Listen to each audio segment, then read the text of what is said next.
Gênesis capítulo 1, versículo 1.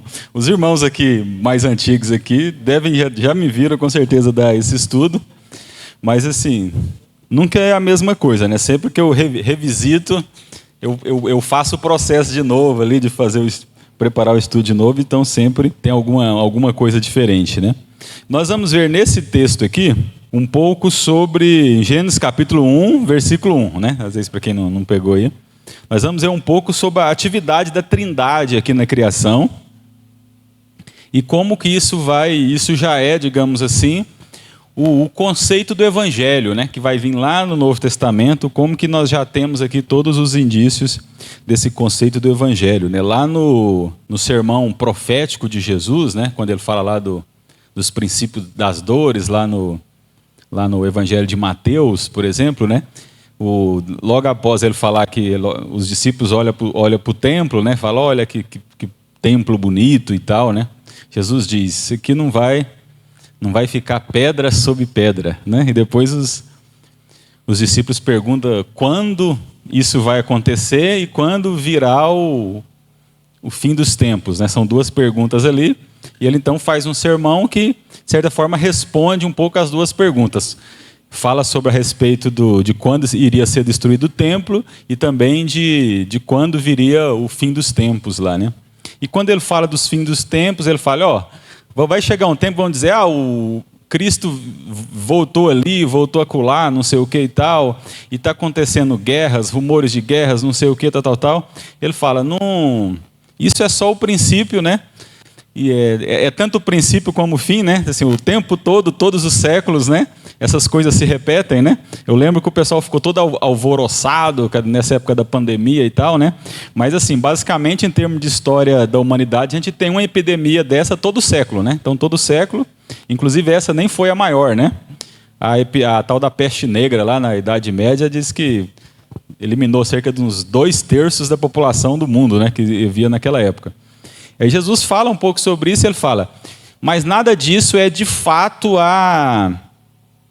o sinal da segunda vinda.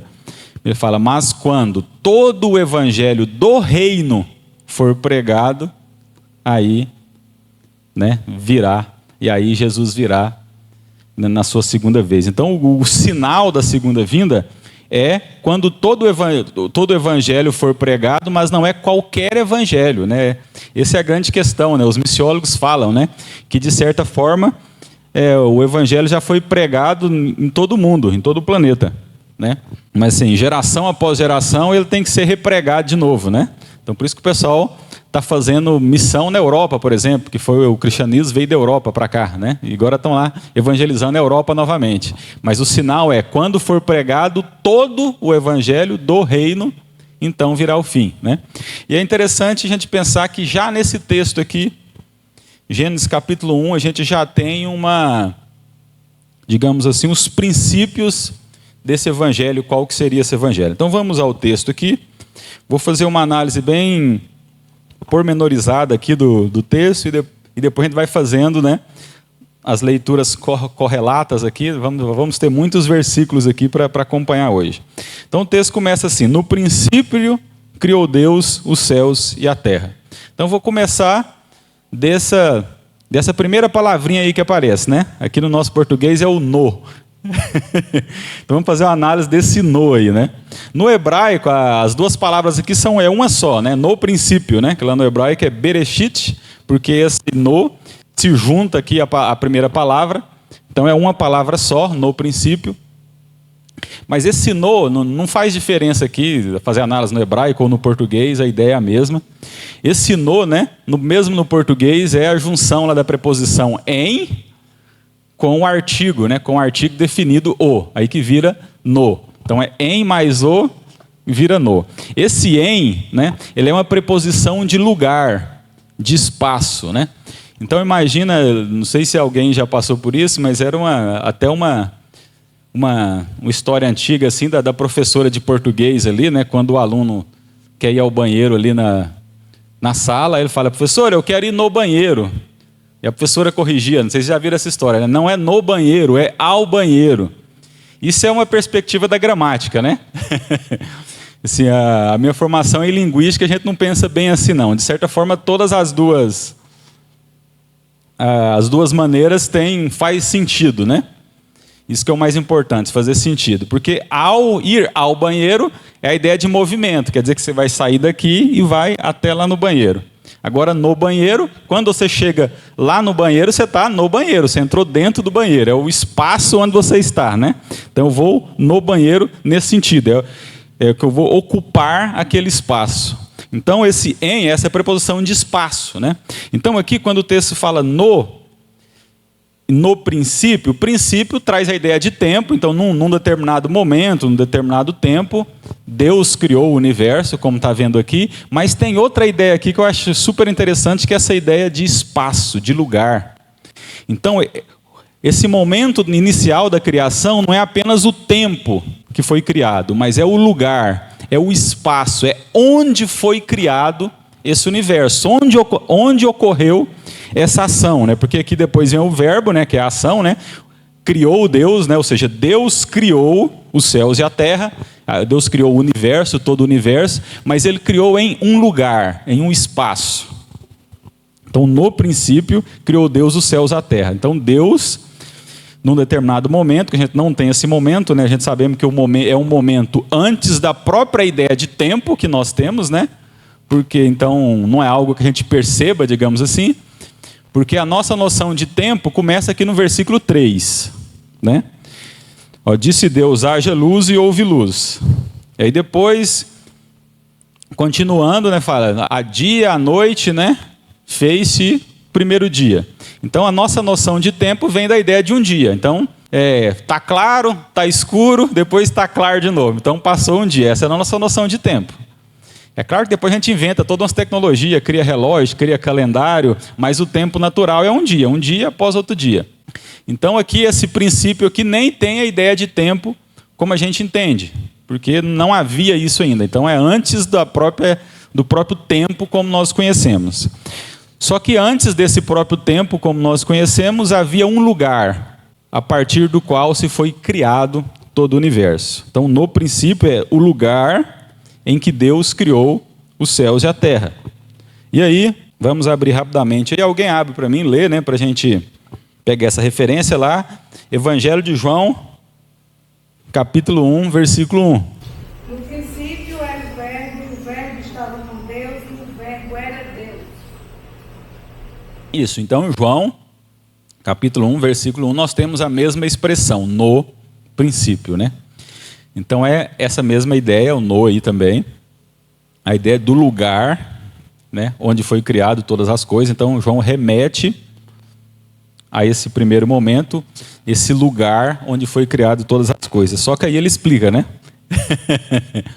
Ele fala, no princípio era o verbo. Então, essa ideia é que o universo foi criado no próprio Deus, né? Digamos assim, pensando que o verbo é o próprio Deus. A ideia do Evangelho de João é que esse verbo que estava no princípio, que era o próprio Deus também, depois ele se encarna, vem e habita em nosso meio, que é chamado de Emanuel, Deus conosco. Mas a ideia então é que Deus criou o universo nele mesmo. O lugar da criação é o próprio Deus, né? E João, especificamente, ele coloca aí, digamos assim, ele demonstra aí essa importância da segunda pessoa da Trindade nessa criação, né?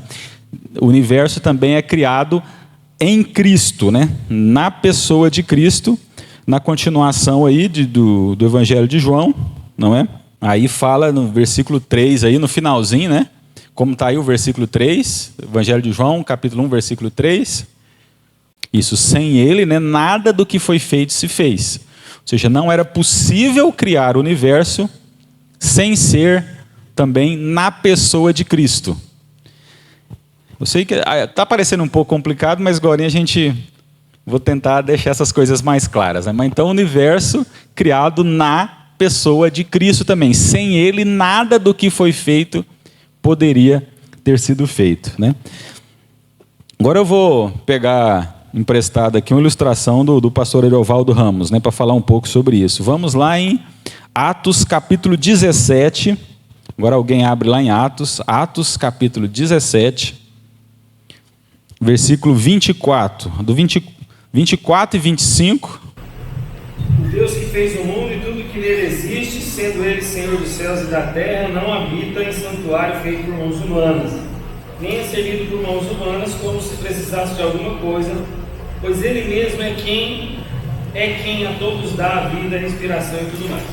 Agora o versículo 28, para completar a ideia. Pois nele vivemos, nos movemos, existimos, como alguns dos poetas de vocês disseram, porque dele também somos geração. Então essa ideia, principalmente, o texto aí fala justamente dessa questão de que, quando o apóstolo Paulo fala lá do Deus desconhecido, é ele que anunciamos e tal, e tudo foi feito por mão dele, é ele quem nos dá a respiração e tudo mais e tal. E aí no versículo 28, né, que o pastor acabou de ler, ele fala, nele nos movemos e existimos. Aí aqui dá para fazer bem essa relação com o que nós acabamos de dizer, né? Acabamos de dizer quando nós falamos que existe um lugar no qual todo o universo foi feito, e esse lugar é o próprio Deus, é a própria Trindade, e tem um papel especial da segunda pessoa da Trindade aí, que é Cristo, nessa criação do universo. O texto de Atos, então, fala que nele nos movemos e existimos, como diz um dos seus poetas, né? O texto fala lá, o apóstolo Paulo está citando ali um poeta grego e tal, dizendo ali, nele nos movemos e existimos. A ideia lá, né, agora pegando a ilustração do Ariovaldo, né, que ele diz que ele usa a segunda ilustração, né? Então imagina que essa Bíblia aqui é Deus, e essa caneta aqui é toda a criação, tudo que foi criado. Essa que é a ideia de Atos, né? Nele nos movemos e existimos, né? Ou seja, nós estamos aqui, toda a criação está aqui em Deus, né? Como essa caneta aqui, né? Então toda a existência existe em Deus. Então, pensando nessa lógica, até aquela expressão da teologia sistemática, né? A teologia sistemática às vezes não tem tanta essa preocupação em fazer essa leitura textual, né, de cada texto. Ela pega uma ideia mais geral, né? Diferente da teologia bíblica, né? A gente fala lá na teologia sistemática, criação a partir do nada, né? Então, a partir do nada, obviamente, na nossa perspectiva, né? Mas na perspectiva de Deus não é que seja do nada. É o contrário, né? É a criação a partir do tudo. Porque o próprio Deus, né? A partir do próprio Deus. O Deus é a própria existência, Deus é o próprio ser, Ele é a própria vida, então Ele cria a partir dele mesmo. Então toda a existência se sustenta na pessoa de Deus, está aqui em Deus, né? Então, esse lugar em que tudo foi criado é o próprio Deus. Então, tudo aqui, toda a existência se move na pessoa do próprio Deus.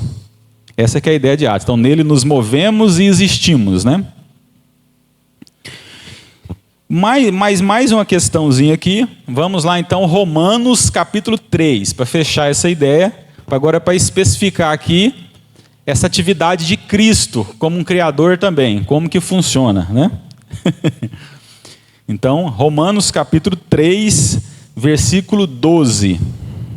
Romanos 3, versículo 12. Todos se desviaram e também se tornaram inúteis. Não há quem faça bem, não há nem sequer. Então, o texto fala, todos se desviaram, ou na minha versão, todos se extraviaram de Deus, né? O que é essa ideia, né? Então, imagina que lá em Atos diz que nele nos movemos e existimos. Então, como essa caneta aqui, nele nos movemos e existimos. Só que todos, né?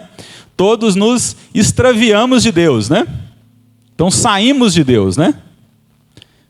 Nós saímos da própria existência, da própria vida. Então, qual que seria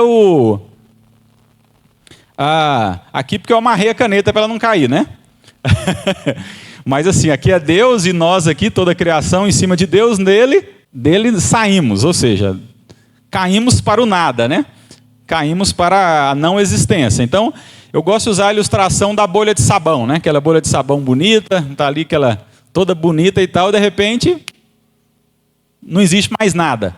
Então, a partir da queda, era isso que deveria ter acontecido, né? Já que nele existimos, então, o pecado é sair de Deus, então, devíamos simplesmente deixar de existir, né? Então, toda a criação virou só alguma lembrança de Deus que em algum momento houve, né? Deixa completamente de existir toda a criação, porque saiu de Deus, porque saiu da própria vida, saiu da própria existência. Mas não é isso que ocorre. Por que não é isso que ocorre? Porque lá em 1 Pedro, né, capítulo 1, né, versículo 20, lá diz que, né, que não foi por... Capítulo 1 todo ali fala, não foi por coisas corruptíveis que fosses resgatados, mas pelo precioso sangue, como sem defeito e sem mácula, né? O sangue conhecido com efeito antes da fundação do mundo. A ideia é o quê? Aqui, né? Que o sangue de Cristo, então, a partir do qual fomos resgatados, é um sangue que já fazia efeito antes da fundação do mundo. Essa que é a ideia de 1 Pedro, né? O sangue conhecido com efeito antes da fundação do mundo. Ou seja, então, né? O sangue de Cristo já fazia efeito aqui já no princípio. No princípio criou Deus os céus da terra. Aqui é a fundação do mundo. 1 Pedro fala o sangue conhecido com efeito antes da fundação do mundo.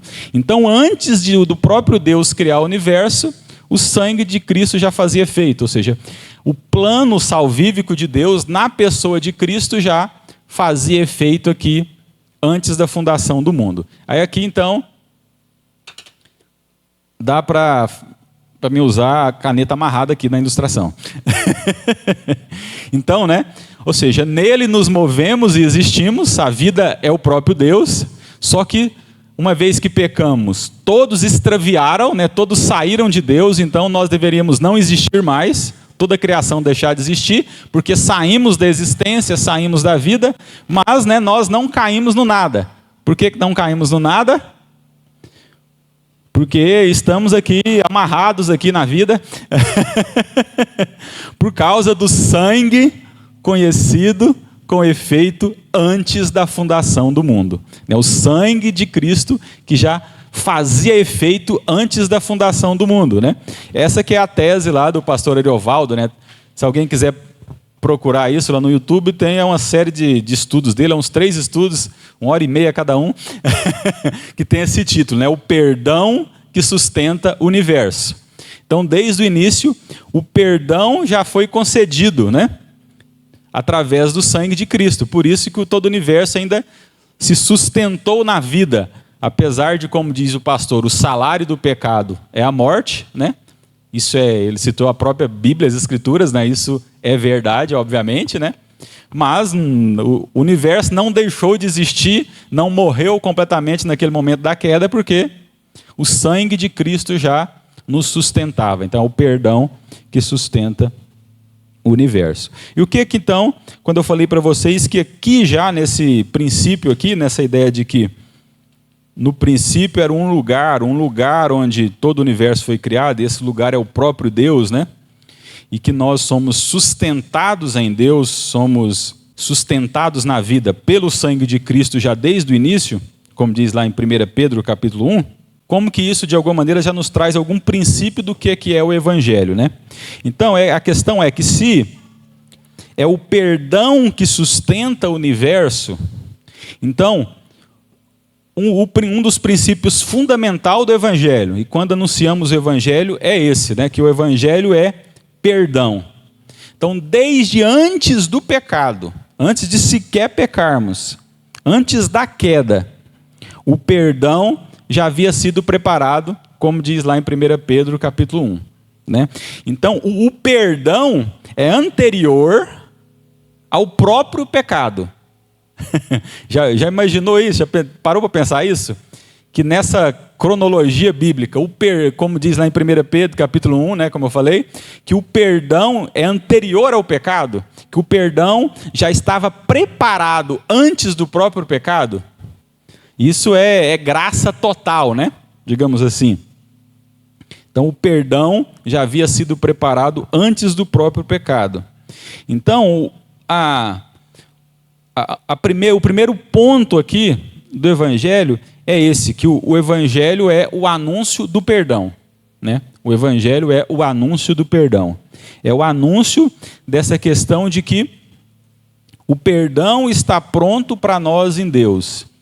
E que em Deus e através da pessoa de Cristo, todos nós temos acesso ao perdão dos nossos pecados. Então, que devemos levar todas as pessoas, né? Devemos anunciar esse acesso ao perdão. Então, em primeiro lugar é isso, né? O Evangelho é o Evangelho do perdão. E não só o perdão dos nossos pecados na pessoa de Cristo, na pessoa de Deus, mas também que o perdão agora, uma vez que estamos em Cristo, o perdão também é uma atitude nossa, não é?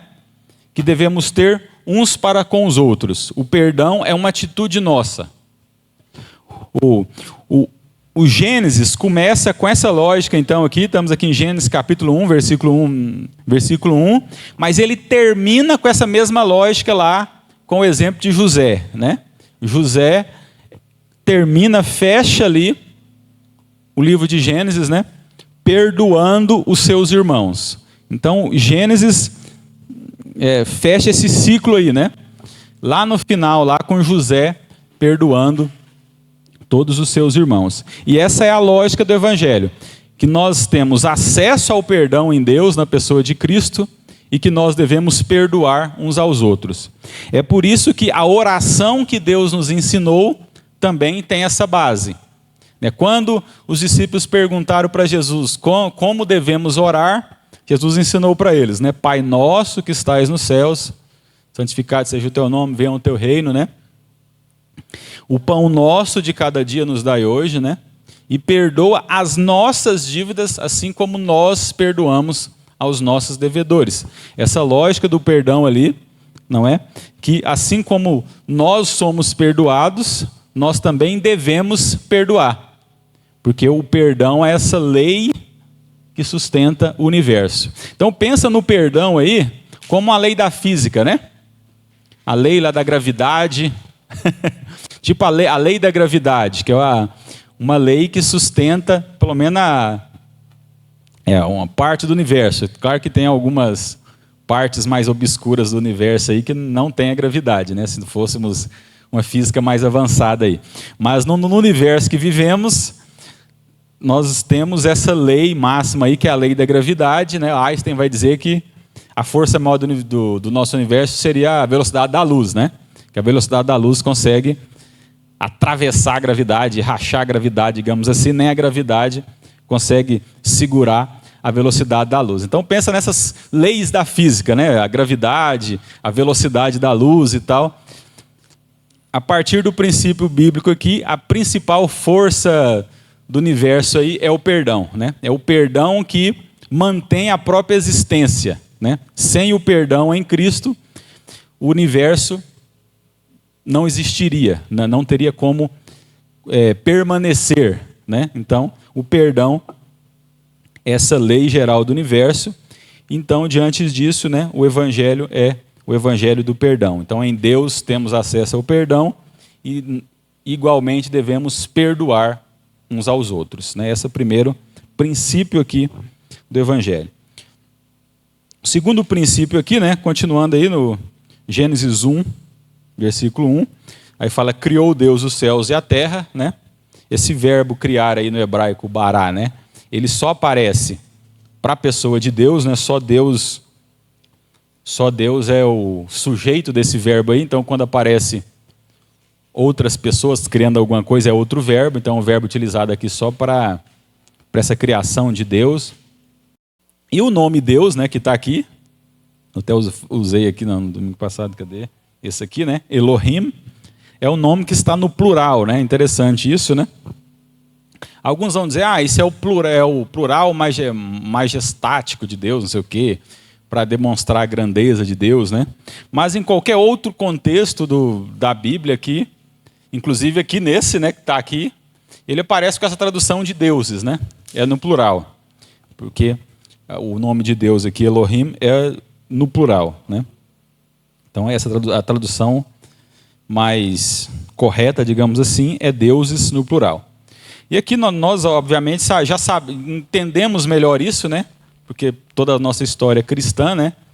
Já depois de todo o Novo Testamento, que entendemos que Deus é um Deus plural, né? Porque Ele é um Deus que é 3 pessoas em uma só, né? Então é um Deus que é uma comunidade, né? O próprio Deus é uma comunidade. E nesse contexto aqui, isso é retomado também no versículo 26 aqui de Gênesis, né? Gênesis 1, 26, quando fala aí, também disse Deus, façamos o homem a nossa imagem conforme a nossa semelhança. Então, novamente, Deus usa aqui o plural, como dando a ideia que quando vai ser criado aqui a humanidade, a sua imagem e semelhança, ele usa o verbo no plural, né? Como fosse mais de uma pessoa nessa obra, né? Então, façamos o homem a nossa imagem e semelhança, e como nós sabemos, né? É a trindade aqui, Deus Pai, Deus Filho e Deus Espírito Santo, né? Então, um Deus que é plural, que é uma comunidade, ele cria a humanidade também para ser plural, né? Para viver em comunidade, não é? É por isso que o texto aqui fala que façamos o homem à nossa imagem conforme a nossa semelhança. E aí que depois, versículo 27, criou Deus, pois, o homem à sua imagem, a imagem de Deus o criou, homem e mulher os criou. Então, a própria ideia aqui no texto também, que essa imagem e semelhança de Deus, ela não poderia ser expressa apenas por um desses polos, digamos assim, né? Só o masculino ou só o feminino. Aqui o texto fala que a humanidade foi criada à imagem e semelhança de Deus, homem e mulher sendo criada à imagem e semelhança de Deus. Então, a imagem e semelhança de Deus aqui sendo expressa tanto nesses polos aqui, tanto o masculino quanto o feminino, né?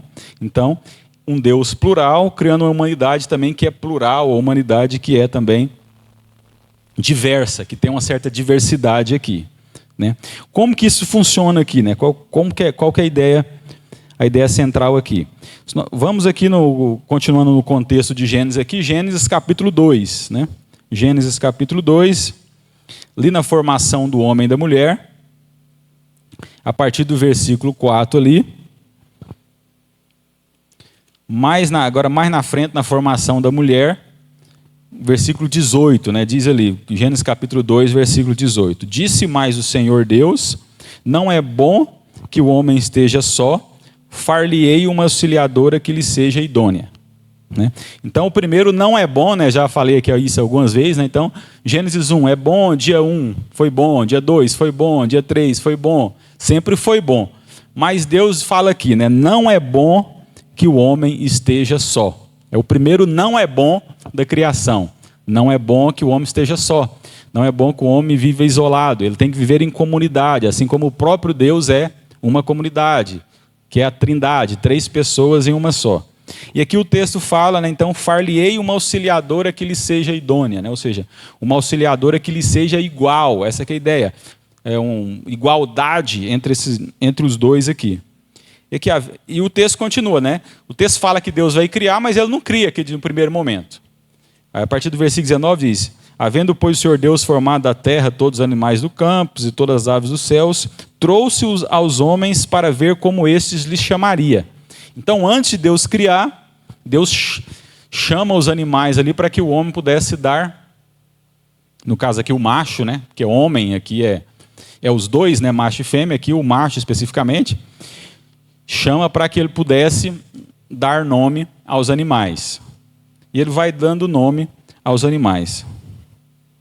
Aí, ó, o versículo 20. Deu nome o homem a todos os animais domésticos, às aves dos céus e a todos os animais selváticos. Para o homem, todavia, não se achava uma auxiliadora que lhe fosse idônea. A ideia aqui do texto é que Deus falou, não é bom que o homem esteja só. Far-lhe-ei uma auxiliadora que lhe seja idônea. E aí Deus manda o homem dar nome aos animais, né? E aqui a ideia do versículo 20 é que o homem foi dando nome aos animais e o próprio homem entendeu isso. O próprio homem aqui entendeu que não era bom que ele estivesse só. Porque ele foi dando nome a todos os animais, né? Foi percebendo essa dualidade, digamos assim, entre os próprios animais mas ele viu que ele estava só. Ele não achou alguém, uma auxiliadora, que lhe fosse idônea. Então ele percebeu isso.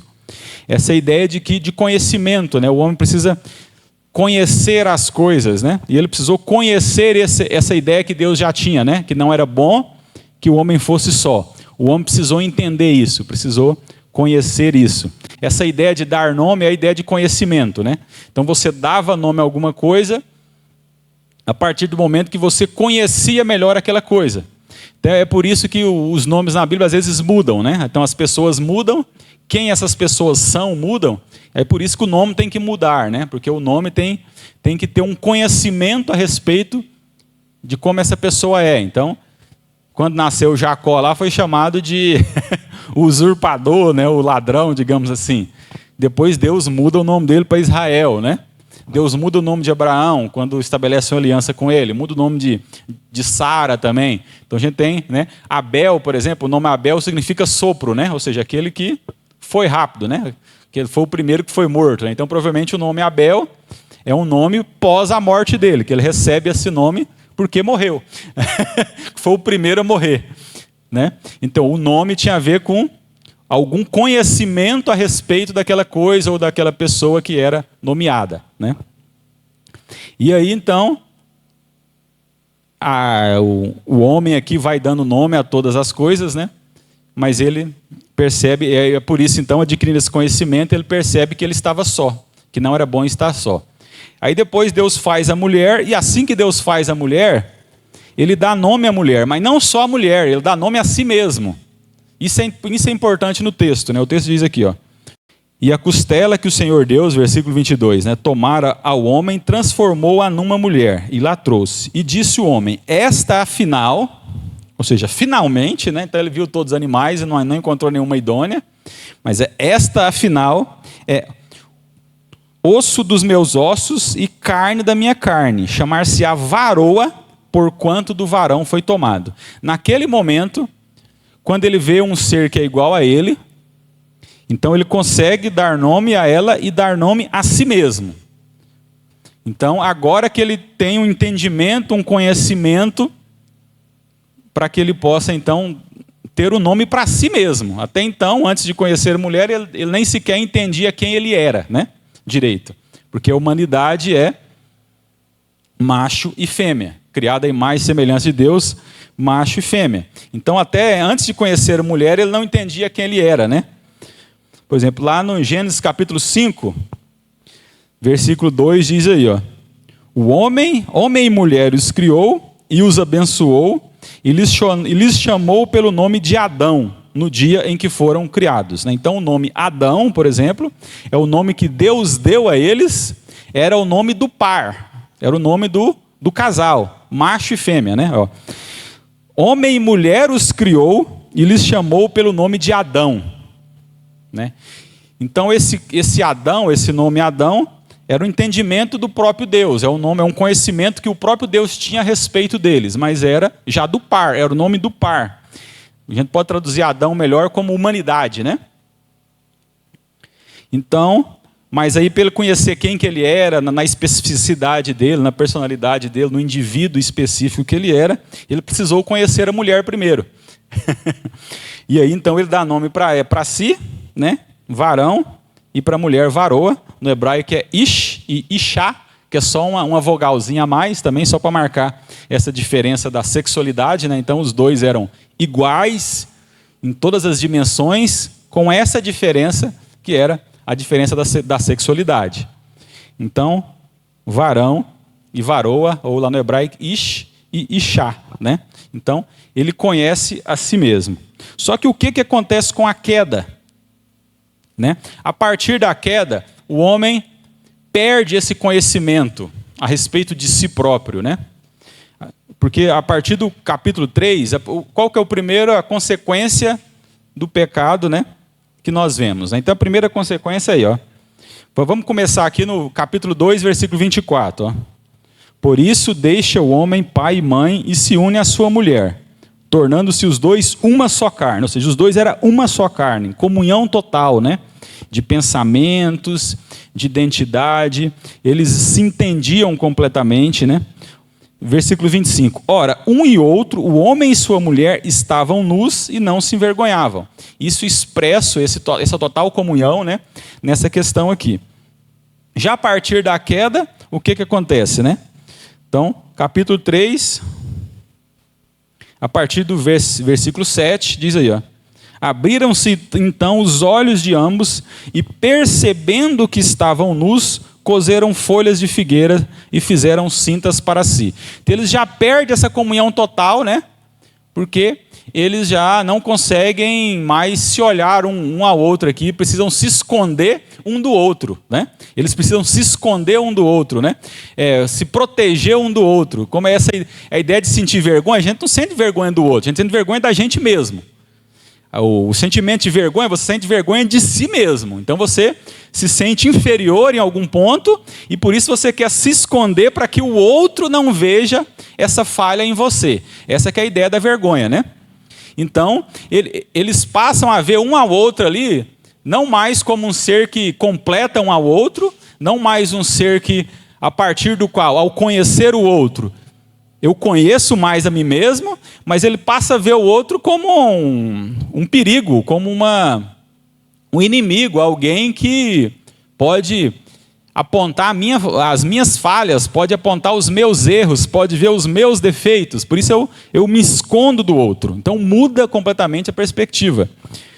E depois a gente já conhecemos a historinha, né, que o pessoal gosta de brincar naqueles encontros de casais, né, que a primeira coisa que ocorre é quando Deus chama o homem e Deus fala: o que você fez, Adão? E ele: a culpa não é minha, não, a culpa foi da mulher que tu me deste. Ou seja, já começa ali as intrigas, a briga entre os dois, né? Então, uma das primeiras consequências é essa quebra dessa relação perfeita que havia entre os dois, né? Então, o pecado traz isso, né? E como que isso se completa na lógica do capítulo 3? Completa eles mudando de nome, né? Porque lá no capítulo 2, né, chamar-se-á varão, chamar-se a varoa, porque do varão foi tomado. Então ali Adão dá um nome para a mulher e para si. Então ele primeiro dá um nome para a mulher, né? Então ele precisa conhecer essa sua auxiliadora idônea. A partir do momento que ele conhece ela, ele conhece um pouco de si também e consegue dar um nome para si. Então ele dá esses nomes. Só que depois da queda eles mudam de nome, né? Por quê? Porque eles perderam esse entendimento de uma comunhão total entre eles. Então eles mudam de nome. O homem passa a ser chamado de Adão, porque Adão era o nome que eles conheciam, né?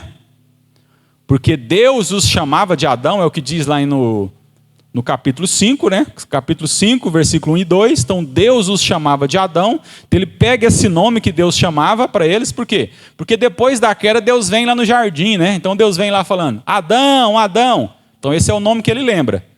E ele cria um outro nome para a mulher, né? Versículo 20, do capítulo 3, aí, ó. E deu no homem o nome de Eva, a sua mulher, por ser a mãe de todos os seres humanos, né? E Eva, então, significa isso, mãe, né? A primeira mãe, digamos assim. A mãe primordial, alguma coisa assim. Então, Eva é um outro nome que a mulher recebe, que não é o primeiro nome dela, né? O primeiro nome era outro. Por que muda-se o nome? Porque ele não lembra mais, né? Esse conhecimento foi corrompido pelo pecado. Então, eles não lembravam mais desse nome, não é? É o que a Bíblia nos diz lá em Apocalipse, né? Alguém abre aí pra gente aí, Apocalipse, deixa eu achar aqui, Apocalipse 2:17, se eu não me engano. E que ouvidos ouça, porque o Espírito diz a ninguém, qual vencedor vai querer que não mais escondido, bem como lhe darei uma pedrinha branca, e sobre essa pedrinha escrito um nome novo, o qual ninguém conhece, exceto aquele que o recebe. Isso, né? Então lá em Apocalipse lá fala que nós receberemos um novo nome, né? Por quê? Porque uma vez que novos céus, nova terra, estivermos completamente livres do pecado, então nós vamos ter um novo entendimento a respeito de quem nós somos, né? E por isso vamos receber aí um novo nome, pegando essa lógica lá de Gênesis, né? Então aquele nome que havia se perdido, a humanidade não conhece lá mais o nome, né? O que significa? Eles não se entendem completamente, porque esse conhecimento original ali foi corrompido pelo pecado. Então nós temos um conhecimento que é ainda em partes, não é perfeito. Então se cria outros nomes que não são nomes perfeitos, mas o novo céus e nova terra, como diz na Apocalipse capítulo 2, nós receberemos um novo nome, né? Que tem a ver com aquilo que quem nós é, como quando estivermos em total comunhão, né? Com a humanidade, né? Com os nossos irmãos e com o próprio Deus, aí sim nós entenderemos melhor quem nós somos, né? O porquê quando lá na confissão lá de fé, né? Ou não, no catecismo, né? Qual o nosso objetivo? Para que fomos criados, né? Para glorificar a Deus e gozá-lo para sempre e tal, né? Aquela lógica. Só lá nós vamos entender melhor, né? O objetivo para o qual fomos criados, né? E vamos de fato realizar, né? Ter essa nossa existência de forma plena. Então só lá vamos ter um novo nome, o nome que é de fato o nosso nome mesmo, que expressa aquilo que nós somos, né? Então, qual que é a lógica que podemos tirar de toda essa questão, né? Dessa questão de um Deus plural que criou a humanidade também, que é plural, que é diversa, e que nós, para conhecermos melhor até nós mesmos, nós temos que conhecer melhor também um outro. E da mesma maneira conhecer melhor Deus, né? Porque no capítulo 3, aqui no verso 8, né, diz, quando ouviram a voz do Senhor que andava no jardim pela viração do dia, né? Ou seja, o relacionamento deles ali, a comunhão deles no jardim também era um relacionamento trinitário, assim como o próprio Deus, né? Porque havia a humanidade ali criada em dois, macho e fêmea, e o próprio Deus que vinha na viração do dia conversar com eles, né? Era uma relação ali também em três, né? No sentido que havia o homem, macho e fêmea, havia a humanidade, macho e fêmea, ou varão e varoa, e o próprio Deus que também vinha se relacionar, conversar com eles, né? A Bíblia não especifica esses momentos, né? Mas nós sabemos, por exemplo, quando Eva lá conversa, não chamava Eva ainda, né? Mas quando ela conversa lá com a serpente, ela fala lá que Deus havia falado para eles, né? De que não poderiam comer da árvore, tal. Então, havia esse contato, essa conversa, né? Aí, no capítulo 3, versículo 2. Respondeu-lhe a mulher, do fruto das árvores do jardim podemos comer, mas o fruto da árvore que está no meio do jardim, disse Deus, né? Dele não comereis e tal. Então, assim, Deus conversava com o ser humano, né? Tinha esse contato. Então, era uma espécie de relacionamento trinitário também, né? E qual que é a consequência disso para nós, né? É que, assim como no primeiro ponto, eu falei que o Evangelho é o Evangelho do perdão. Então, nós temos que levar as pessoas ao perdão, apresentar para elas esse acesso ao perdão pelos seus pecados, dos seus pecados na pessoa de Cristo. E assim como nós temos que perdoar uns aos outros, esse no primeiro ponto. No segundo ponto, né, que nós podemos aproveitar, digamos assim, aplicar isso aqui, que o Evangelho também é o Evangelho da reconciliação. O Evangelho é o Evangelho da reconciliação. Eu sei que o meu tempo já está indo aqui, não vou ter tempo para ler tudo isso aqui, mas principalmente lá em Gálatas capítulo 3, né? O apóstolo Paulo trabalha muito forte essa questão, que aquele texto que termina lá quando fala que em Deus não há nem grego, nem judeu, nem homem, nem mulher, nem escravo, nem livre, né? Porque o apóstolo Paulo apresenta lá que o ministério apostólico dele era fazer essa reconciliação entre judeus e gentios, mas ele apresenta que haveria outras reconciliações que deveriam ser feitas, né? Por meio da igreja, né? E aí ele apresenta, né? Então, em Deus lá não há nem grego nem judeu, que é aquilo que o apóstolo Paulo já estava fazendo, né? Que é o judeu e o gentil, mas ele também fala essa reconciliação entre o homem e a mulher, nem homem nem mulher, essa reconciliação entre o servo, entre o escravo e o livre, né? Inclusive na história da igreja, né? A igreja teve um papel muito importante nessa questão, né? Apesar de que num primeiro momento lá, né, a igreja, na época a igreja católica ainda, fez toda uma teologia para justificar a escravidão, né?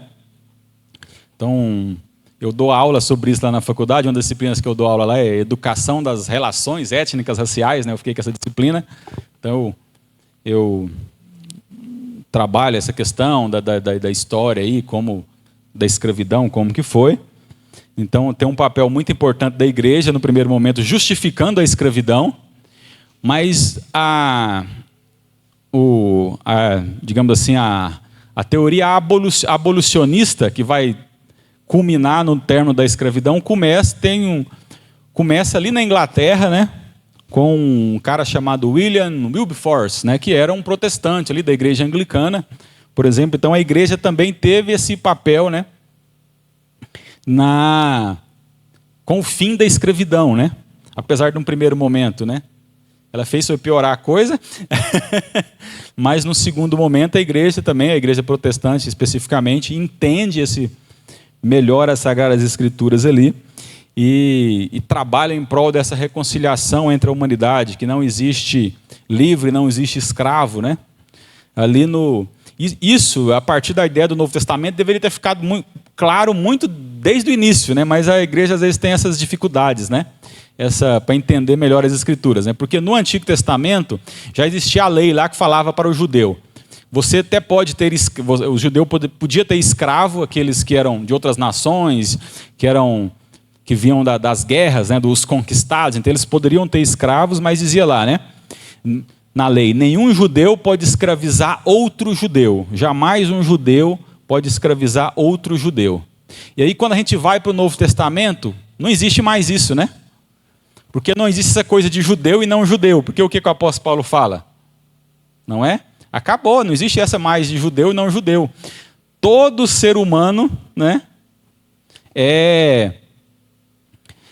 digamos assim, eu perdi a palavra aqui, mas todo ser humano é alguém que vai receber a graça de Deus sobre ele, ou que pode vir a receber a graça de Deus sobre ele. E nesse sentido, todo ser humano é um irmão nosso. Todo ser humano pode ser chamado de irmão. Então pensa lá, na época dos judeus, né, o irmão dele era só outro judeu. Agora não, né? Todas as pessoas, né, de todas as etnias, de todas as línguas, de todas as raças, todos são nossos irmãos. E todos como humanidade. E todos podem, num nível ainda maior, também ser nossos irmãos em Cristo Jesus. Então, por isso, no Antigo Testamento, nenhum judeu poderia escravizar outro judeu. A partir do Novo, nenhum ser humano pode escravizar outro ser humano. Porque todo ser humano, melhor dizendo, voltando aqui, reformulando, foi para todo ser humano, independente de raça, independente de língua, independente de nacionalidade, que Cristo morreu na cruz. Foi em favor de todos os seres humanos, e não de uma nação específica, de uma etnia específica, não é? Então, é isso que o apóstolo Paulo vai apontar lá em Gálatas capítulo 3, né? Essa lógica de, então, que o evangelho, a partir de Cristo, é um evangelho da reconciliação. Nós temos que reconciliar todos, ou apresentar a todos essa reconciliação com Deus, e da mesma maneira também promover reconciliação no nosso meio. Promover reconciliação entre os povos, entre as nações, né? Essa também é a nossa tarefa. Então o evangelho é o evangelho do perdão, no primeiro momento, e o evangelho, no segundo momento aqui, no segundo ponto, o evangelho da reconciliação. A reconciliação tem que ser apresentada e tem que ser levado a todos os povos. O terceiro ponto, não vai dar tempo aqui, demorei muito nesses dois pontos, né? Mas o terceiro ponto aqui, depois a gente trabalha ele no outro momento, que o evangelho também é o evangelho da comunhão. É uma gradação, né? Então, primeiro, perdão, somos perdoados, né? Uma vez que somos perdoados, perdoamos uns aos outros e promovemos a reconciliação uns com os outros, com Deus e uns com os outros. A partir do momento que estamos perdoados e reconciliados, agora vamos viver a comunhão dessa irmandade em Cristo. A comunhão, né? Porque o espírito da comunhão é o espírito do próprio Deus, né? Aqui, voltando lá capítulo 1, versículo 2, quando fala que o Espírito de Deus, né, pairava por sobre as águas ali, né? A terra era sem forma e vazia, o Espírito de Deus pairava por sobre as águas, né? A ideia do verbo ali do pairava, que é mahashephet, né? Que é a ideia de mover, um certo movimento. O Espírito de Deus estava movendo aquelas águas ali, né? Então os físicos lá vão falar do tal do caos inicial do universo, que é uma espécie de uma grande sopa cósmica, né? Que eles falam lá, que era muito quente e úmido, e os elementos constitutivos do universo ali boiando nessa água, né? Então e aí por acaso, milhares e milhares e milhões de anos, né? Esses elementos ali boiando nessa água fervendo ali, os elementos vão se juntando e formando o carbono lá, o famoso carbono que está em todas as coisas e tal, até dar origem ao universo, né? Mas aqui no texto bíblico é diferente, né? Quem estava movendo essa água ali, né? Era o Espírito de Deus, né? Era o Espírito de Deus, ou o sopro de Deus aqui, né? É quem movia essas águas e fazia essa comunhão entre os próprios elementos do universo, né?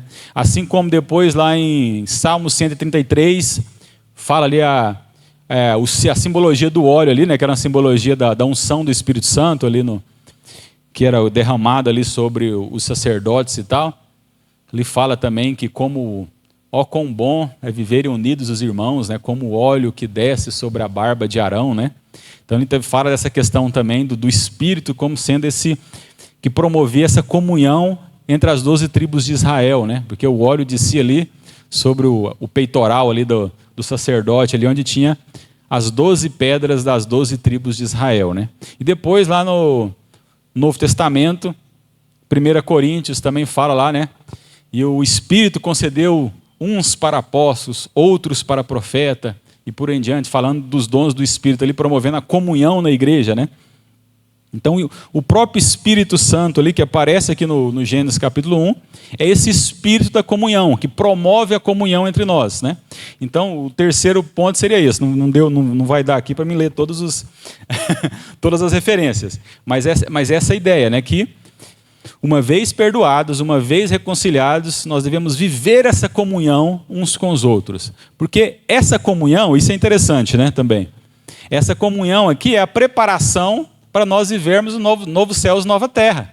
Porque no novo céus e nova terra é aquela mesma ideia ali do Éden, né? Quando estava ali, né, o varão e a varoa, e Deus vinha e conversava com eles na viração do dia. Havia essa comunhão da humanidade com a própria humanidade ali, comunhão total entre os dois, varão e varoa, e a comunhão deles com Deus. Então o paraíso, ou os céus, que depois novamente vai vir como novos céus e nova terra, né? Essa mesma ideia, essa vivência em comunhão. Então viver em comunhão uns com os outros é aprendermos a viver novos céus e nova terra.